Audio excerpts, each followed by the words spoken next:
রাজধানী পল্লবীতে ধর্ষণের পর ঘটনা ধামা চাপা দিতে শিশু রামিসাকে হত্যা করা হয়। এরপর মরদেহ গুমের উদ্দেশ্যে মাথা ও হাত কেটে আলাদা করা হয়। নিখোঁজের পর পাশের ফ্ল্যাটে রামিসার মরদেহ দেখতে পান স্বজনরা।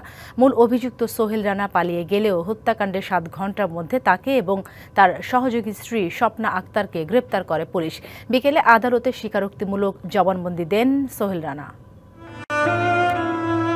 19 মে মঙ্গলবার সকাল 10টা। প্রতিদিনের মতো দ্বিতীয় শ্রেণীর মেধাবী শিক্ষার্থী রামিসার যাওয়ার কথা নিজ বিদ্যালয়ে। বন্ধু আর শিক্ষকদের জন্য চকলেট নেয়ার কথাও ছিল তার। ওর আসার কথা স্কুলে, ও চকলেট নিয়ে আসবে আমাদের সবার জন্য, যে সবাইকেও দিবে।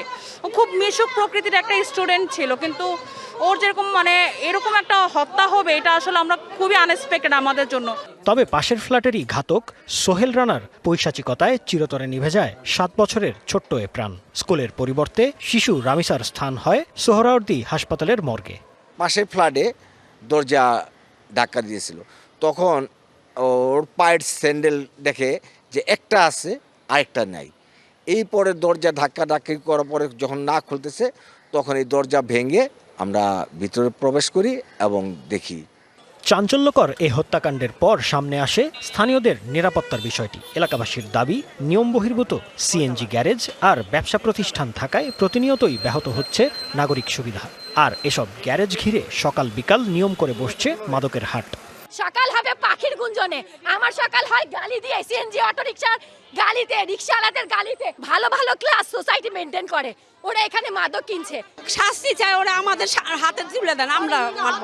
এটা একটারে যদি মাইরা হলা জায়গাতে তো 10 জনে শিক্ষা পাবো, ভয় পাবো। অভিযুক্ত সোহেল রানা পেশায় মিস্ত্রি। সে মাদকাসক্ত বলেও অভিযোগ এলাকাবাসীর। পুলিশ কেন নিয়ে যায় এদের? আর নিয়ে গেলে বিচার ঠিকমতো হয় না কেন? এদের ফাঁসি কেন দেয় না?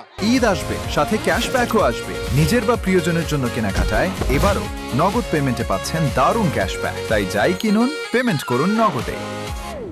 আমরা বিচার চাই, দৃষ্টান্তমূলক বিচার চাই। পুলিশ বলছে ধর্ষণের পর ঘটনা ধামাচাপা দিতেই হত্যা করা হয় রামিসাকে। এরপর লাশ গুমের উদ্দেশ্যে মাথা ও হাত কেটে আলাদা করা হয়। হত্যাকাণ্ডের 7 ঘণ্টার মধ্যে প্রধান আসামি সোহেল রানাকে নারায়ণগঞ্জের ফতুল্লা থেকে এবং তার সহযোগী স্ত্রী স্বপ্না আক্তারকে মিরপুর থেকে গ্রেপ্তার করে পুলিশ। মূল যে আসামি জাকির হোসেন, তার স্ত্রী স্বপ্না আক্তার, তাকে পাওয়া গেল, কিন্তু ওই মূল আসামি জাকির হোসেন জানালার গ্রিল কেটে সে বের হয়ে গেছে। এ ঘটনায় মামলা প্রক্রিয়াধীন রয়েছে বলেও জানান নিহতের চাচা। শিশু রামিসার উপরে চলা পাশবিক অত্যাচার আর নারকীয় এ হত্যাকাণ্ডের আমাদের একটি প্রশ্ন রেখে যায়, ঠিক কতটা নিরাপদ আমাদের সমাজ ব্যবস্থা? রাস্তাঘাট, স্কুল কলেজ কিংবা নিজ বাড়ির আঙিনা, কোথাও কি নিরাপদ আপনার আমার সন্তানেরা? জাকারিয়া খান, ডিবিসি নিউজ, ঢাকা।